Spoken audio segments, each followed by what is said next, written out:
Should you buy Disney Vacation Club during a recession? Hi, welcome to my channel, Disney Hobby Guides. Like, subscribe, turn on bell notifications. It really helps me grow my channel. Today we're going to be talking about the topic of should you be buying Disney Vacation Club in this crazy fourth quarter 2022 market with talks about a recession going on, interest rates through the roof, stock markets crashing. Is this even an investment opportunity at this point? Well, to answer that question, it depends on how you look at Disney Vacation Club. Are you looking at it as an investment or are you looking at it as an vacationing opportunity? Depending on how you look at it, it could change your answer drastically. So let's look at both. Let's start with the first one as an investment. So, officially speaking, the only way you can quote unquote make money on Disney Vacation Club is if you rent out your points. Um, what is renting? Well, renting is basically as an owner, you take money and then you sign up a guest to kind of take your spot in what you own for that year, pretty much. Officially speaking, renting actually doesn't exist because per your contract as an owner, you're not allowed to do that. You're not allowed to take money and put somebody in as a guest. But it is a widely accepted secondary market. It's totally known that people do that. It's totally okay for people to do that because at the end of the day, it's Disney can't tell who's actually a guest and who's renting, and they're not going to put in the money to kind of police that right now, at least. So renting is completely possible. So as an owner, you can get anywhere from $18 to $24 a point for your contract or for your particular home resort. If you do it privately, if you go through a brokerage, they charge about the same for the buyer, so the buyer will be paying $18 to $24 a point. But as a seller, if you go through a brokerage, they're going to take a cut, and that cut's pretty steep. I think you're only going to get about 16 or 16.50 a point, and they'll get 18 to $24 a point, depending on whatever. So they make money on the spread, pretty much. Okay, so with that being said, that's how much you could get potentially from renting out your points. Now let's talk about how do you get your points. So if we're talking direct only right now, you could go like super low. I'm looking at the numbers right now, and it looks like if you go down and get like something like Vero Beach is 140 a point direct. Hilton Head is 155 a point direct. And then you have the three that are like the bigger resorts that are widely used amongst vacationers, and that's Old Key West, Saratoga, and Animal Kingdom, which is all $200 a point. But there's no incentives for any of that. So if you go with any of those options, there's zero incentive.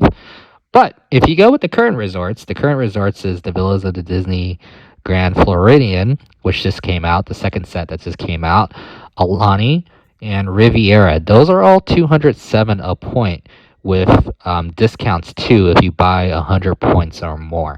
Okay, so let's talk about that for a second. If you go with Aulani, which I personally think is the best buy of the three, if you buy 100 points, you get $12 off per point, meaning that instead of paying 207 a point, you're paying 195 a point.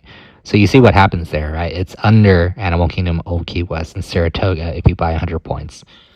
So with that being said, I would highly recommend you go with Aulani of the three because Riviera is offering $14 off per point for 100, but that extra $200 that you're kind of saving or spending more on is not really worth it because of the restrictions that Riviera offers to your potential seller if you ever decide to sell it off. It's just not worth it for a buyer to buy it aftermarket from you. So with Aulani, there's less restrictions on that. I would actually just lose the $200 and then just go for that. So let's talk about Aulani and Aulani only right now. $195 a point. On 100 points, that's $19,500 is what you need to buy into this system for 100 points. Okay? Now, Aulani, depending on which type of room you're trying to sell off or you're trying to rent out, if you're going with the studio, a hotel room, you might be able to get a pretty penny for that as long as you book super far in advance. You might be able to get, I would say, $22 a point all day, with relative ease. So I'm gonna go with that number. I mean, sure, you can get up to 24 if you really find like a buyer for it.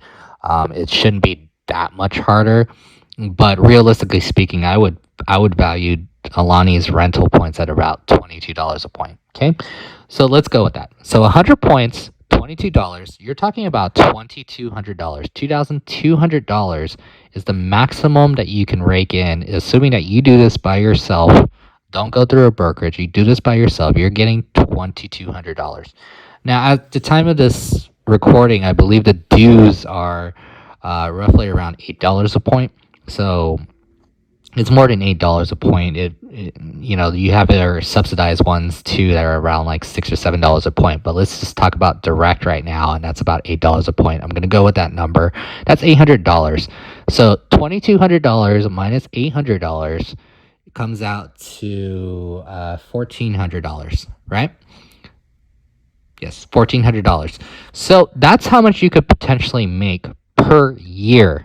Okay, not per month, per year on that particular contract, until the expiration, which is probably going to be 50 years from when it opens. So we're probably talking about 2030, 2040. I don't actually know the exact date, but let's say, hypothetically speaking, that's 2040. So that gives you about another 20 years or so, of doing this. So about 1,400 times 20.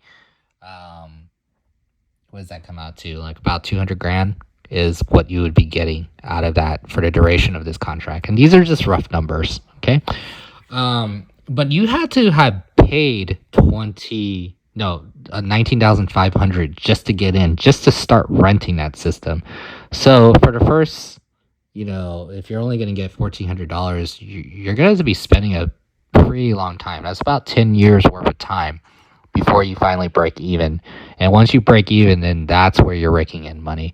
Now, the average person that's looking to invest is not going to be okay with that, because 10 years is a lot of time to kind of recuperate your money. But at the end of the day, if you keep this for a very, very long time, you will make money on it, but it'll take a long time for that. So from an investing point of view, I would say that's not really that great of a deal. Okay. The second portion of it is, if you're looking at it from a vacationing point of view. From a vacationing point of view, Disney Vacation Club is totally worth it. Especially if you're going to go direct. It's always good to get in direct sooner than later. And that's just because direct prices are always going up. They almost never go down. And on top of that, the minimum amount of points that you need to get your blue card or to be entitled to the benefits is always increasing. When I started like a few years ago, I think it was at 50 points that is the bare minimum that you need to get. And I think right now it's about 150 points. That's a lot of points. That's a lot of money that needs to be spent direct in order for you to get benefits from the system. And I don't know if that's really worth it. And if they increase that to like 300 points, with the cost going up and everything like that, that could potentially be upwards of 50 to 75 grand in the future of direct points that you need to buy with Disney Vacation Club, in order for you to kind of get those benefits. So getting in sooner rather than later, if you want the perks, is probably a better thing to do. Okay. So from a vacationing standpoint, if you have that in mind and you want to milk the perks, like you want to go to Moonlight Magic, you want to go to like the member cruises and all that stuff, I would say it's probably good to buy right now. And if you're looking at it from a vacationing point of view, you're not looking at it from an investment point of view.